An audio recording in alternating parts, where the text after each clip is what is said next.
آیت نمبر 246 اللہ تعالیٰ فرماتے ہیں الم تر الی الملأ من بنی اسرائیل من بعد موسیٰ اذ قالوا لنبی لہم ابعث لنا ملکا نقاتل فی سبیل اللہ.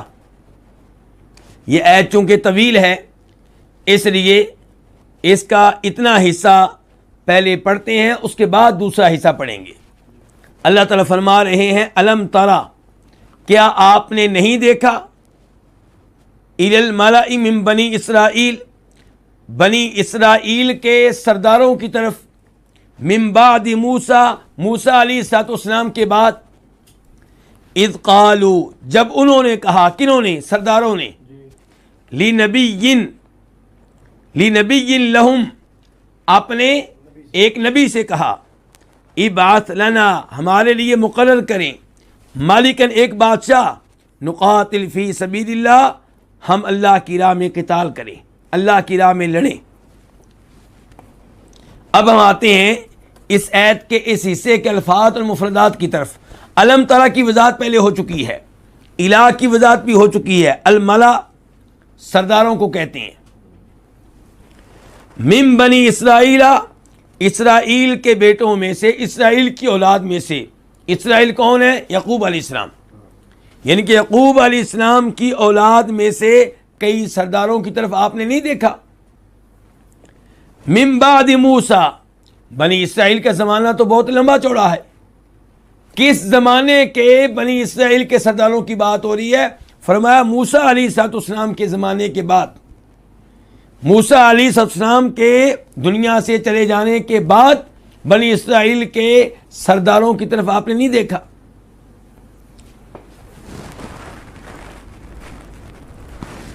بنی اسرائیل، بنی کا جو لفظ ہے یہ اصل میں کیا تھا؟ بنین. بنین بیٹوں کو کہتے ہیں. اس کا واحد کیا ہوتا ہے؟ ابن، بیٹا. لیکن یہ نون گر گیا ہے اضافت کی وجہ سے. لفظ تھا بنی، جب کہا بنی اسرائیل تو نون گر گیا. تو بنی اسرائیل علیہ السلام کے بیٹے، مراد کیا؟ ان کی اولاد. جب بنی اسرائیل کا تذکرہ بطور قبیلہ ہوگا تو بنی اسرائیل سے مراد یعقوب علیہ السلام کی اولاد ہوگی، چاہے مذکر ہوں چاہے مؤنث ہوں. من بعد موسیٰ، موسیٰ علیہ السلام کے بعد. اور من بنی اسرائیل کا جو من ہے، پہلا من وہ تبعیضیہ ہے، بعض کا معنی ادا کر رہا ہے، یعنی کہ بنی اسرائیل کے کچھ سرداروں کی طرف. اذ قالوا، اذ جو ہے یہ ظرف ہے، جب کا معنی دے رہا ہے، لیکن اذ آتا ہے ماضی کے لیے، جیسے اذا آتا ہے مستقبل کے لیے، اذ آتا ہے ماضی کے لیے. اذ جب، قالوا انہوں نے کہا، قالوا فعل ماضی ہے جمع کے لیے، اس کا واحد کیا ہوتا ہے؟ قال، اس نے کہا. قالوا انہوں نے کہا، جب انہوں نے کہا، کنہوں نے؟ بنی اسرائیل کے ان سرداروں نے. قالوا کہا، لنبی، ایک نبی سے. لنبی دو لفظ ہیں، لام کے لیے کے واسطے، اور نبی اس کا معنی آپ جانتے ہیں. لہم اپنے، لہم بھی دو لفظ ہیں، لام کے لیے کے واسطے، اور ہم سے مراد کون ہے؟ بنی اسرائیل کے سردار. کہ جب انہوں نے اپنے ایک نبی سے کہا، کیا کہا؟ ابعث، فعل امر ہے واحد کے لیے، آپ مقرر کریں، تو مقرر کر، لنا، ہمارے لیے، ہماری خاطر.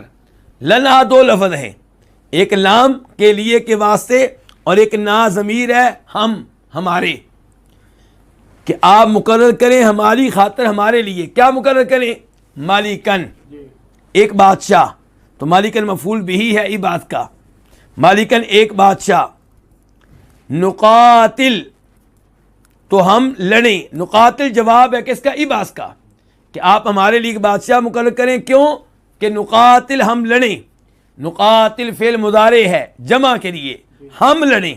واحد کیا ہوتا ہے؟ اقاتلو، میں لڑتا ہوں. نقاتلو، ہم لڑتے ہیں. لیکن یہاں پہ لام پہ سکون ہے، پیش نہیں ہے، اس لیے کہ یہ امر کا جواب ہے. امر کا جواب ہونے کی وجہ سے لام پہ ضمہ نہیں ہے، بلکہ کیا ہے؟ سکون ہے، جزم ہے. آپ ہمارے لیے ایک بادشاہ مقرر کریں. نقاتل، ہم لڑیں. فی سبیل اللہ، اللہ کی راہ میں. فی سبیل اللہ کی وضاحت پہلے ہو چکی ہے. تو یہاں پہ اللہ رب العزت ایک اور واقعے کا تذکرہ کر رہے ہیں. ایک واقعہ تو وہ تھا جس کا تذکرہ ہوا ہے آیت نمبر 243 میں کہ کچھ لوگ موت سے بچنے کے لیے اپنا گھر بار چھوڑ گئے تھے لیکن موت سے بچ نہیں سکے. موت سے کیوں بچے؟ کیونکہ دشمن حملہ کر رہا تھا، جہاد کرنا پڑتا، لڑنا پڑتا. تو انہوں نے کہا لڑیں گے تو مر جائیں گے، اس لیے اپنا وطن چھوڑ دیا یا وبا کی وجہ سے چھوڑ دیا. اب یہاں پہ ایک اور واقعے کا تذکرہ ہے کہ بنی اسرائیل کے کئی سرداروں نے موسیٰ علیہ السلام کے دنیا سے چلے جانے کے بعد اپنے ایک نبی سے کہا. کیا کہا؟ کہ آپ ہمارا ایک بادشاہ مقرر کریں جس کی قیادت میں ہم جہاد کر سکیں، لڑ سکیں. ان الفاظ سے ایک تو ہمیں یہ پتا چلا کہ جہاد کے لیے قیادت ضروری ہے، اور قیادت کس کی؟ وقت کے حکمرانوں کی. اس لیے وہ نبی سے کیا کہہ رہے ہیں کہ آپ ہمارے لیے ایک بادشاہ مقرر کریں تاکہ ہم اس کی قیادت میں کیا کر سکیں؟ جہاد کر سکیں. نقاتل فی سبیل اللہ، جہاد کریں گے اللہ کی راہ میں، لڑیں گے اللہ کی راہ میں. اس کے بعد اللہ تعالیٰ فرماتے ہیں قال هل عصیتم ان کتب علیکم القتال الا تقاتلوا. قال، اس نے کہا، کس نے؟ اس نبی نے کہا. حل کا معنی یہاں پہ ہم کریں گے تحقیق، یقیناً. اس نبی نے کہا یقیناً عصیتم، تم قریب ہو کہ ان کتب علیکم القتال، اگر تم پہ لڑائی فرض کی گئی، اللہ تقاتلو، کہ تم نہ لڑو. اب اس آیت کے اس حصے کے الفاظ اور مفردات کی طرف آتے ہیں. قال، اس نے کہا، فعل ماضی ہے واحد کے لیے، اور اس نے کہا کس نے؟ اس نبی نے. کیا کہا؟ حل استفہام کے لیے ہوتا ہے، عام طور پہ ہم اس کا معنی کرتے ہیں کیا، لیکن یہاں پہ یہ تحقیق کے معنی میں ہے، یقیناً کے معنی میں ہے. جیسے سورہ دہر کے آغاز میں ہے حل اتا علی الانسان حین من الدہر لم یکن شیئا مذکورا، کہ یقیناً انسان پہ ایک ایسا وقت آیا ہے کہ جب وہ کچھ بھی نہیں تھا. تو یہاں پہ بھی حل کا معنی کیا ہے؟ یقیناً، تحقیق. عصیتم، عصا جو ہے یہ فعل ہے اور اس کا اسم ہے تم، اور خبر کیا ہے؟ اللہ تقاتلو. درمیان میں ان کتب علیکم القتال یہ اعتراض ہے، یعنی کہ یوں ہوگا عصیتم اللہ تقاتلو، کہ تم قریب ہو کہ تم نہ لڑو. ان کتب علیکم القتال، اگر تم پہ لڑائی فرض کر دی جائے. تو ان جو ہے یہ کیا شرطیہ اگر کے معنی میں، کتبہ لکھ دی جائے، فرض کر دی جائے.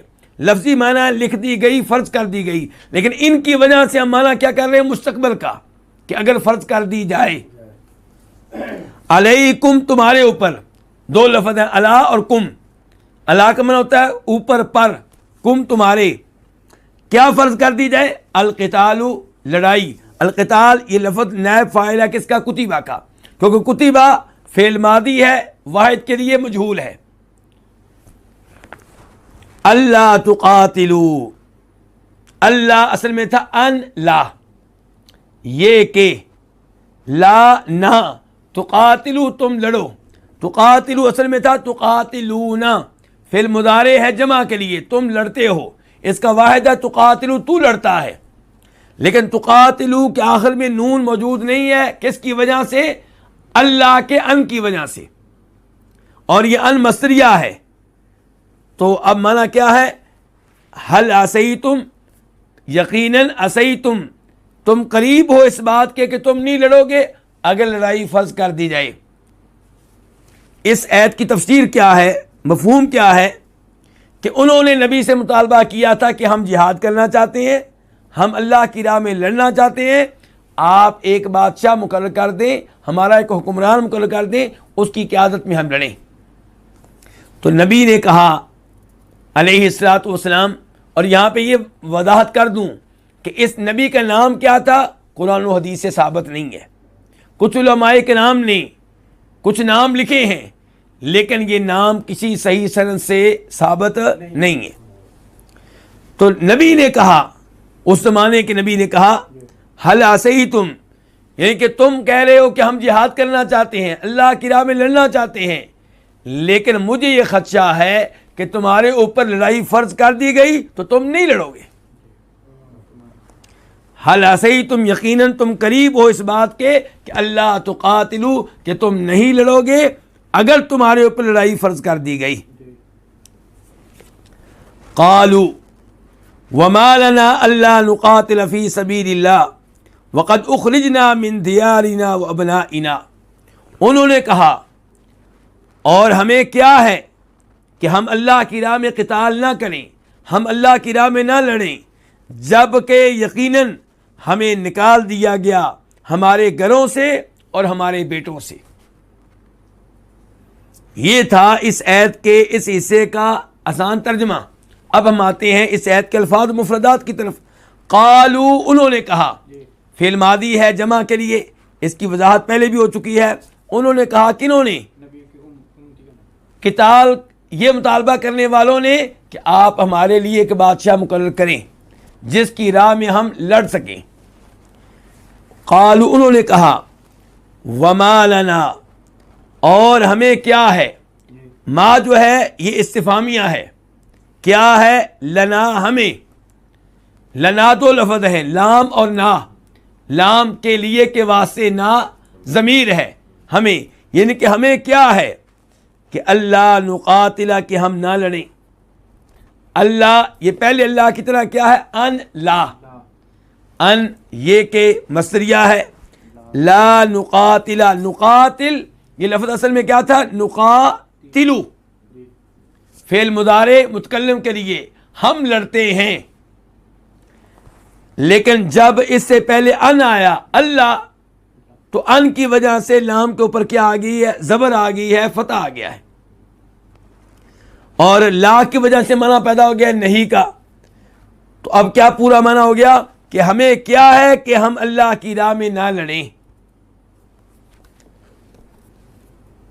فی سبیل اللہ، اللہ کی راہ میں. سبیل کا معنی کیا ہوتا ہے؟ راستہ، راہ. وقد اخرجنا، وہ حالیہ ہے جب کہ، حالانکہ. قد کا معنی کیا ہے؟ تحقیق، یقیناً. جب کہ یقیناً اخرجنا، ہمیں نکالا گیا. فعل ماضی ہے اور مجہول کے لیے ہے اور متکلم کے لیے ہے. اخرجنا، ہمیں نکالا گیا. اخرجتو، میں نکالا گیا، مجھے نکال دیا گیا، واحد کے لیے. اخرجنا جمع کے لیے ہمیں نکال دیا گیا. جب کہ ہمیں نکال دیا گیا کہاں سے؟ من دیارنا، ہمارے گھروں سے. من سے کے معنی میں ہے. دیار، دارن کی جمع ہے گھر، نہ ہمارے. تو ہمیں نکال دیا گیا ہمارے گھروں سے. وہ ابنائنا، اور ہمارے بیٹوں سے. ابنا جمع ہے کس کی؟ ابن کی. جیسے بنین، بنی اسرائیل کا جو بنین تھا وہ جمع ہے ابن کی، ایسی ابنا بھی جمع ہے ابن کی. تو ابنا کا معنی کیا ہوگا؟ بیٹے، ہمارے بیٹے. اب ہم آتے ہیں اس آیت کے اس حصے کی تفسیر کی طرف. پہلے نمبر پہ آیت کے پہلے حصے میں یہ تھا کہ بنی اسرائیل کے چند سرداروں نے اپنے نبی سے کہا کہ آپ ہمارا ایک بادشاہ مقرر کریں تاکہ ہم اس کی قیادت میں لڑ سکیں، جہاد کر سکیں. تو نبی نے آگے سے کہا کہ مجھے خدشہ ہے کہ اگر لڑائی فرض کر دی گئی تو تم قتال نہیں کرو گے، نہیں لڑو گے. تو وہ اس کے جواب میں کہہ رہے ہیں کہ ہمیں کیا ہے کہ ہم نہیں لڑیں گے. کیا رکاوٹ ہے ہمارے لڑنے میں؟ کوئی رکاوٹ نہیں ہے، کوئی معنی نہیں ہے. ہم لڑیں گے. نمبر ایک، کوئی رکاوٹ نہیں ہے. نمبر دو، لڑنے کے اسباب موجود ہیں، لڑنے کے تقاضے موجود ہیں، لڑائی کی وجوہات موجود ہیں. وہ کیا؟ کہ ہمیں ہمارے گھر سے نکالا گیا، ہمیں ہمارے بیٹوں سے الگ کر دیا گیا. آج ہم اپنے وطن سے باہر بیٹھے ہوئے ہیں، اپنے شہر سے باہر بیٹھے ہوئے ہیں، اور ہمارے بیٹے انہی کے پاس ہیں. ان کو انہوں نے غلام بنایا ہوا ہے. ہماری بچیاں ان کے پاس ہیں، ان کو انہوں نے لونڈیاں بنایا ہوا ہے. تو ہمارے غلام، ہمارے بچے یہ سبب ہیں جو سبب ہمیں ابھارتا ہے اس بات پہ کہ ہم قتال کریں. ہمارے گھر جن سے ہمیں نکال دیا گیا یہ بھی ایسا سبب ہے جو ہم سے تقاضا کرتا ہے کہ ہم لڑیں. تو لڑائی کے اسباب موجود ہیں، اس لیے ہم لڑیں گے. آپ ہمارا کوئی نہ کوئی حکمران مقرر کریں، کوئی نہ کوئی بادشاہ مقرر کریں. ان الفاظ سے یہ پتہ چلا کہ مسلمان ملک کو حاصل کرنے کے لیے لڑائی کرنا یہ بھی فی سبیل اللہ ہے. اگر آپ مسلمان وطن کو چھڑانے کے لیے جس پہ کافر قابض ہو چکے ہیں جہاد کرتے ہیں تو یہ جہاد اللہ کی راہ میں کہلائے گا. کیوں؟ کیونکہ جب کافروں کا قبضہ ہو گیا تو وہاں پہ شریعت کی بات کرنا اس انداز سے ممکن نہیں ہے جس انداز میں شریعت کی بات ہونی چاہیے. جب مسلمان اس وطن کو واپس حاصل کریں گے، زمین کو واپس حاصل کریں گے تو اللہ کا کلمہ بلند ہوگا، اسلام وہاں پہ غالب آئے گا، اللہ کی شریعت نافذ ہوگی اور اللہ کی باتوں کا، اللہ کے نام کا بول بالا ہوگا.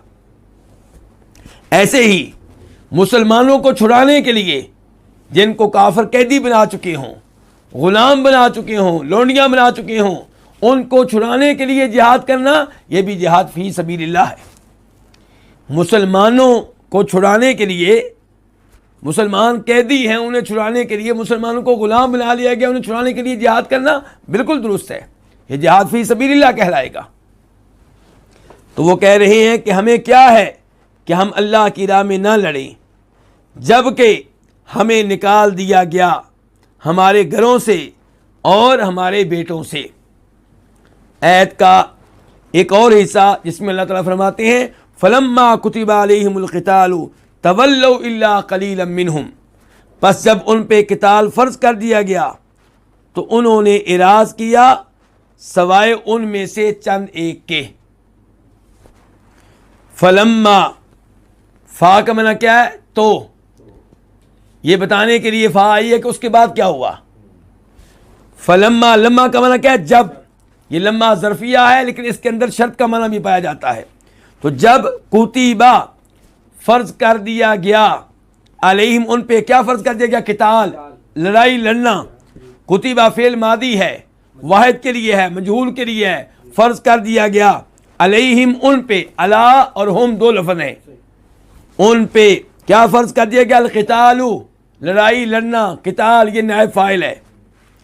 تولو یہ ہے لما کا جواب کہ جب ان پہ لڑائی فرض کر دی گئی تولو تو انہوں نے کیا کیا؟ اعراض کیا، پھر گئے. کس سے؟ لڑائی سے. تولو فعل ماضی ہے جمع کے لیے، انہوں نے کیا کیا؟ اعراض کیا، پھر گئے. الا مگر، سوائے، قلیلا منہم ان میں سے چند ایک کے. قلیل کا معنی کیا؟ تھوڑے، چند ایک. منہم ان میں سے، من کا معنی سے، ہم کا معنی ان میں سے. کن میں سے؟ جو پہلے کہہ رہے تھے کہ آپ ہمارے اوپر حکمران مقرر کریں، ہم لڑائی لڑنا چاہتے ہیں. وہ سارے کے سارے اب پیچھے ہٹ گئے، پیٹ پھیر گئے، بھاگ گئے سوائے چند ایک کے. تو اللہ تعالیٰ فرماتے ہیں کہ جب جہاد فرض ہوا، لڑائی فرض ہوئی تو انہوں نے کیا کیا؟ اعراض کیا، یعنی کہ اپنے وعدے سے پھر گئے. واللہ علیم بالظالمین، اور اللہ تعالیٰ بخوبی جاننے والا ہے بالظالمین، ان ظالموں کو. علیم یہ فعیل کے وزن پہ ہے، بخوبی جاننے والا، خوب علم رکھنے والا. کن کے بارے میں؟ بالظالمین، ان ظالموں کے بارے میں. بالظالمین کا ال جو ہے الف لام یہ عہد کے لیے ہے، یعنی کہ یہی ظالم جن کا بھی تذکرہ ہوا ہے. یہ ان کو ظالم کیوں قرار دیا گیا؟ کیونکہ اللہ کے فرض کیے ہوئے جہاد سے، قتال سے انہوں نے منہ موڑا. اس سے پتہ چلا جو اللہ کی فرض کی ہوئی چیز، واجب کی ہوئی چیز کو نہ مانے، اس پہ عمل پیرا نہ ہو، وہ کیا ہے؟ وہ ظالم ہے، اپنے اوپر ظلم کر رہا ہے. جو نماز نہیں پڑھتا وہ ظالم ہے، اپنے اوپر ظلم کر رہا ہے. جو رمضان کے 30 روزے نہیں رکھتا وہ ظالم ہے، اپنے اوپر ظلم کر رہا ہے. جس پہ حج فرض ہو چکا پھر بھی نہیں کرتا وہ ظالم ہے، اپنے اوپر ظلم کر رہا ہے. تو واللہ علیم بالظالمین، اور اللہ تعالیٰ ان ظالموں کو بخوبی جانتا ہے. کیا مطلب اللہ بخوبی جانتا ہے؟ مطلب یہ ہے کہ ان کو اس کی سزا ملے گی. ان کو اس کا بدلہ ملے گا، یہ اللہ کی سزا سے بچ نہیں سکیں گے، کیونکہ اللہ رب العزت ان کو اچھی طرح جانتا ہے۔ تو یہ تھی آیت نمبر 246۔ اللہ رب العزت سے دعا کرتے ہیں کہ اللہ تعالی ہمیں صحیح معنوں میں قرآن کی تفسیر جاننے کی توفیق بخشے، اور اللہ رب العزت ہمیں ان امور کو اپنانے کی توفیق دے جن کو اللہ نے واجب قرار دیا، جن کو اللہ نے فرض قرار دیا، اور اللہ تعالی ہم مسلمانوں کو جہاد کی اہمیت جاننے کی توفیق دے اور جہاد کو شریعت کی شرائط کے مطابق ادا کرنے کی توفیق دے۔ اللہ تعالیٰ اس جہاد سے محفوظ رکھے جو فتنہ بن جائے اور فساد بن جائے۔ وآخر دعوانا الحمدللہ رب العالمین۔